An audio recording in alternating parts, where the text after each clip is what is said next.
ప్రార్థనా జీవితాన్ని కోల్పోయిన వాడు చాలా లాస్ అవుతాడు.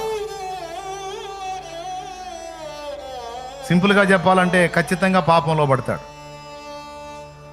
ఈ వాక్య ధ్యానాన్ని, ప్రార్థనా జీవితాన్ని రెండింటినీ కోల్పోయిన వాడు తప్పనిసరిగా తేడా పడతాడు. తప్పనిసరిగా తేడా పడుతుంది. అలా జరగకూడదు అంటే ఈ రెండిటి విషయంలో మెళకువగా ఉండాలి. ప్రభువుకి స్తోత్రం చెప్పండి.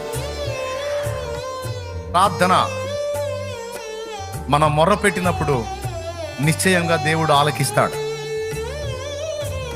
మనం మొర్ర పెట్టినప్పుడు దేవుడు ఖచ్చితంగా ఆలకిస్తాడు.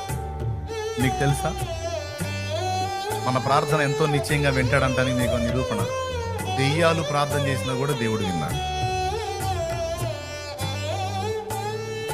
నమ్మగలరా? దెయ్యాల ప్రార్థన కూడా దేవుడు విన్నాడని మీరు ఎరుగుదురా?